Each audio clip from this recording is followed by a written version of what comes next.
I am Ferdinand Marcos, and I am the President of the Republic of the Philippines. I stand today on behalf of 110 million Filipinos. Hi everyone, hello universe, it's me again. Shoutout sa inyo mga kababayan. So but anyway, mayroon tayong upload videos. Yan naman po ay binisita rin po ng gabinete ni Pangulong Marcos Jr. ang Pangasinan dahil nga itong kagagawa ni Uwan Bagyo. Ayan, as usual, wala man ang Pangulo, kasama po yung kanyang mga, ibig sabihin, mga gabinete lang niya lang nandyan. Kaya siyempre, kung ano po yung ginagawa ng Pangulo na nagbibigay ng tulong, relief goods, financial, always po yan. O, pakinggan po natin ito mga kababayan. Kung napag-usapan, no, kasama nga yung housing dyan, yung mga relocation, ng mga communities na nandoon po sa mga geo-hazard areas, willing naman mag-relocate kung makararami. Yun lang may mga hindrance na napanggit katulad ng halimbawa PPP project involving province and a private proponent than from the PPP center to Matagal. Tapos yung mga possible funding, yung limitations ng borrowing capacity ng mga LGUs, yun yung mga napag-usapan. Ang napakaganda no, na at least nakita nila first hand yung situation ng ating lalawigan. It was also emphasized that there were no casualties. Maraming salamat po sa ating Pangulo na ito at mga ngayon. Sana po ang resulta ng aming napagpulungan kanina kasunduan ay mabigyan kaagad sa ng aksyon ay kailangan po na atin. Pero maraming salamat sa pagpapahalaga po sa amin na nawis. Oh, ayan, sa Pangasinan, tingnan mo yung kagagawa ni Uwan. Talaga ito si Uwan wala na lang magawa kundi manira lang ng kabuhayan. Ay, nako. Oh, ayan. Sira talaga, grabe guys. Oh, malapit sila sa dagat. Dapat, yan, may cash assistant pa, social. Wow. Oh, diba? Tapos sabihin nyo walang nagawa ang Pangulo, di kayo naloka. Oh, ayan, kanya-kanyang dala. You see, sabi sa inyo Oh. Oh, wow. Shout out sa mga taga Pangasinan. Oh, di ba? Sabi sa inyo. Grabe din talaga ito si Uwan, no? Ang tindi ng bagyo, mga bes. Nakakatakot din, as in. Wow. Nako. Ay, nako, ang kapal nung nung mga lupa, oh. Sabi ni Sir. Po kaming naglilinis, hindi po kami bumubangon. Alon, buhangin, hangin. Lahat na. Kaya nakakatakot na. Wasak na yung bahay ko. Siyempre parang nalungon ako kasi saan ako titira. Kaya sabi sa awa ng Diyos, ang importante ako, yung walang buhay. Pangunahing hanap buhay po dito ay fishing po, fisherman. Mga fish pan po, mga fish pen, skidges, lahat nawasak man.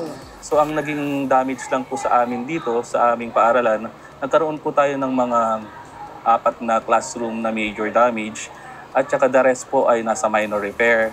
Ang sabi po ng aming Municipal Disaster Risk Reduction and Management Council, tutulong po sila hanggat maaari itong week sana matapos at maalis po ang mga buhangin na ito para at least kahit paano makabalik na po kami sa face-to-face classes. So, tulong-tulong po kami iba't ibang ahensya ng gobyerno na pinapunta po ng ating Pangulong Marcos dito para ipamigay namin itong mga oral hygiene kits para sa safe water. No? So, bawat household po binibigyan namin. So, yun mga bes. Sabi sa inyo hindi nagpabaya ang Pangulo So, ayan, tinupok talaga ni Uwan. Pasaway talaga ito si Uwan Shout out sa mga taga Pangasinan. But anyway, mga kababayan, eto pa. Ganda ng views. So, sabi dito mga beswa, ayan, sa Pangasinan. Special Assistant to the President, which is SAP. No, si SAP Lagdamio, no, kasama. Preside over the situation briefing on the effect of Super Typhoon O1 in the province of Pangasinan at the Narciso Ramos Sports and Civic Center. Ayan, Administration Building in Lingayen of November 17, one day ago, 2025. Joined by key cabinet members and local governments official. Ayan, from the province, the discussion focused on speeding up immediate government aid in developing long-term solution to health barriers. Ayan, no. Tingnan nyo, ilang families ba? According to the latest report from the Provincial Disaster Risk Reduction Management, a total 10 municipalities and 1 city have been affected by the onslaught of Super Typhoon O1. Grabe talaga ito si O1, no? Affecting 343,673 families. Ang dami, bes. O 1,173,199 individuals.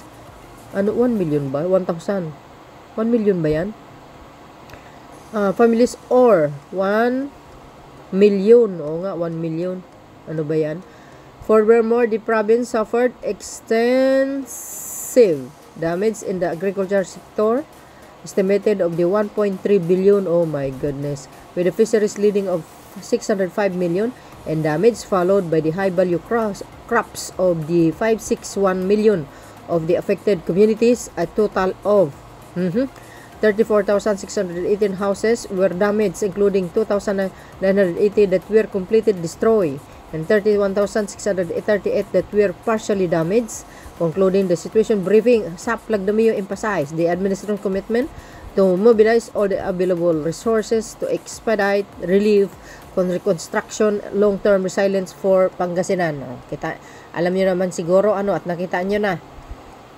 May mga kas-assistant at siyempre yung kanilang reklamo, solusyonan yan. Dahil hindi talaga din kaya siguro ng local governments. O, di ba mga beswa? Nagpabaya ba ang Pangulo? Hindi. Ito pa. So, ito naman mga kababayan sa La Union. Basahin po natin bago nyo panoorin ang kabuang video. Ayan upon the directive of the President Ferdinand Marcos Jr. And siyempre mga kasama po mga cabinet members niyan.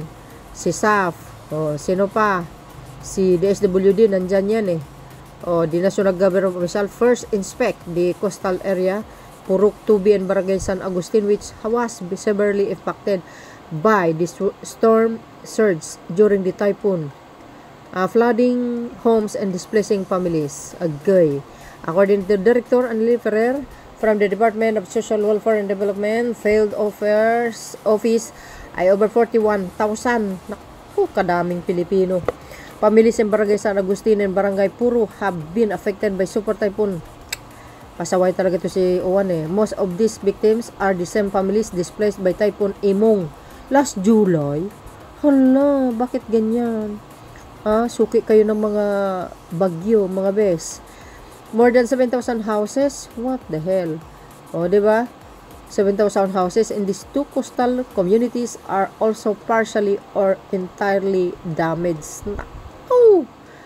Kung kurap ang Pangulo, hindi na makapagtulong sa mga nasalanta ng bagyo. Diba? Pero hindi milyon-milyon na mga binibigay During the inspection, SAP Lagdamio Department of Social Welfare, DSWD, siyempre ang DSUD, of course ang DED Secretary, kasama din, alongside the Provincial Governor Official, kasama din sila doon. Tapos from the coastal area, Barangay San Agustin, SAP Lagdamio, and cabinet members, ayan, binisita yung mga na-damage. The official, sabi niya dito, provincial government, it's planned to rebuild the facility. Siyempre, they receive briefing from the provincial, ayan, siyempre, ipapagawa naman natural ang kanilang mga bahay. The Office of the President provide 10 million each to the provincial government of La Union City, San Fernando, and the municipality of Buang. Similarly, the SWD distributes emergency cash transfer, ECT, and Barangay Puro, providing 5,265 in cash to its affected family to meet their immediate needs, along with their family food packs. Ayan. Pabaya ba ang Pangulo? Siyempre hindi. Bukod sa tag 10 million sila, may mga cash assistant pa bawat pamilya. Sana po sa local government na po, sana mapunta talaga sa kanila yung 10 milyon para sa kanilang bahay, no? Ito, panoorin nyo. Ma'am, nung dumating po yung bagyong uwan mo, sabi po ng kapitan po namin, lumikas na po kami lahat. Kaya po nung alas 12 pa po, ma'am, lumikas na po kami sa Katbangin. Nung mga alas 8 po, ma'am, yung higaan po ng anak ko, totally washed out na po, ma'am. Wala na pong natira, ma'am. Lahat po nang nasa gilid ng tabing dagat, wala pong natira, ma'am. Kaya yung iba po, ma'am, nandito pa po sila sa Toro. Wala po silang bahay po, ma'am. Mga 5 araw po kami sa Katbangin, ma'am. Tapos dito po yung anak kong panganay po, ma'am, 3 araw po siyang nandito, ma'am. Tapos yung mga kapitbahay ko, ma'am, ito po sila, nandito. Wala pong matirahan po, ma'am. Kasi wala pong pagtayuan sa gilid ng dagat po. Eh, ma'am, dito may pangalan po kami. Awa ng Diyos, may natanggap naman po. Cash po, ma'am, na 5,000 po na mahigit, ma'am. Yun po ang pambili namin ng konting materialis para pag-umpisahan po. Papasalamat na lang po kami, ma'am, dahil naalala niya po kami, ma'am, nabigyan. Tapos, ma'am, sana po kapag may relocate po, sana yun po yung pinapanalangin namin, ma'am. Ma'am, kasi ma'am, taon-taon na lang po nagigiba yung bahay namin sa tabing dagat, ma'am. Kahit doon na lang po kami sa basta may relocate po na matatawag na sa amin, ma'am.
Pinapunta kami ng Pangulo sa mga disaster-stricken areas up north, so Pangasinan, La Union, and nakita namin na marami pa talagang kailangang gawin. Yung instruction man ng Pangulo na yung immediate response, pagkain, financial assistance, nagsisimula na mula sa hanay ng DSWD at ng ibang ahensya. Pero alam namin na medyo mahaba pa yung recovery, kaya marami doon sa napag-usapan kanina sa Pangasinan with Governor Guico and ngayon kay Governor Ortega ay tungkol na sa recovery, how to build back better, which is yun rin ang vision ng ating Pangulo. Sa amin, sa hanay ng DSWD, sisiguraduhin namin na tuloy-tuloy ang pagbigay ng pagkain sa mga nangangailangan, pati na rin yung emergency cash transfer or financial assistance sa mga nangangailangan. Yeah, dito naman po sa pabahay, nakita po natin sa pagbisita natin sa La Union, saka sa Pangasinan, na marami po talaga nasirang bahay. So ang national government through the DHSUD, nagsimula na po tayo magpadala ng mga construction materials para sa repair ng bahay. And then pinoproseso na rin po yung cash assistance natin sa mga partially and totally damaged houses ng mga pamilya, no? And then yung mga i-relocate po natin, yung mga nasa no-build zone, lalo na po dito sa La Union, nakikipagtulungan po tayo sa local government, magpo-provide sila po ng lupa, and then ang national government, magtatayo po tayo ng mga modular shelter units po natin. So yan po ang direksyon at tulong na mabibigay po ng national government pagdating sa housing. Well, sa agri naman, medyo malaki yung tama sa Pangasinan.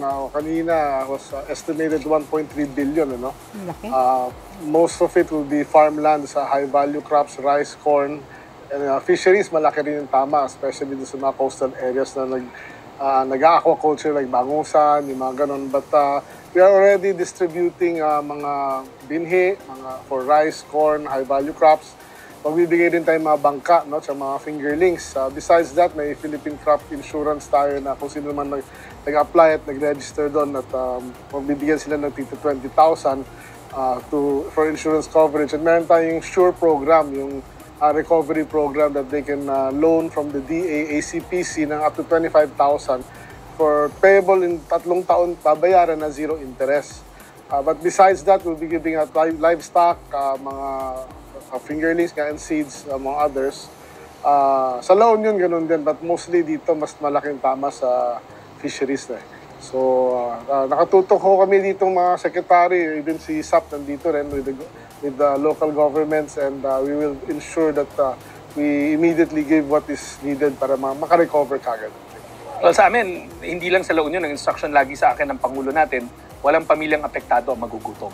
So yung supply ng relief packs natin tuloy-tuloy, nakipag-ugnayan kami sa mga local government units, and lagi din sinasabi sa ng Pangulo, sa mabilis na panahon dapat yung emergency cash transfer para mabigyan natin yung mga apektadong pamilya na may damage or partially damaged or totally damaged sa mga tahanan ng kapangyarihan na makapagpasya kung ano ba yung kailangan nila, kamot ba yan, or may pangbili sila, importante may laman yung kanilang mga bulsa. Sa atin naman po sa housing, malinaw po ang direktiba ng ating Pangulo. Itinaas na po namin yung cash assistance, no? Naging 20,000 na po ito sa may mga pamilyang partially damaged and 50,000 sa totally damaged. At pinagbilin din po na dapat bilisan ang pagresponde ng mga dapat gawin ng housing department. For me, I think I speak for everybody na nandito kami dahil sa utos nga ng ating Pangulo, at para malaman nyo lang lahat at ang publiko ay nakatutok ko si Pangulo at mamaya magre-report pa kami sa kanya. Of course, marami lang ginagawa at hindi lang kasi itong area, no? So ilang kaming teams sa iba-ibang area pumupunta, pero nakatutok ko ating Pangulo at binibigyan kami ng direksyon at mga napapabilis lahat dahil sa kanya. Yes, nakita nyo? Yung mga sekretary ba ni Digong, ganyan? Hindi. Sabi sa inyo masisipag yung mga sekretary ng Pangulo. Oh, you see? Pag walang Pangulo, sila ang inuutosan niya. Sa totoo lang, mga sekretary niya, kahit saan ang Pangulo, nandoon At kahit wala siya, utos niya, nandoon din sila Oh, ngayon lang po yung administrasyon na nakikita ko na yung mga sekretary, kung saan-saan nakakarating. Totoo yun. Yung mga panahon ni Digong, yung mga sekretary, nandoon lang sa office nila. Hindi kayo naloka. Hindi sila hindi sila nagbibisita. I don't know kung ginawa nila yon. Pero ang alam ko, sa mga sekretary ni Pangulong Marcos Jr. masipag. Kung saan-saan mo sila nakikita na lugar ang sipag nila, saludo po ako sa kanila. Talagang medyo mabigat yung kanilang mga responsibilidad dahil yun ang posisyon nila So, maraming salamat po sa inyo mga secretaries. Thank you guys for watching. See you again on my next upload. Bye bye bye and baboos. God bless Philippines.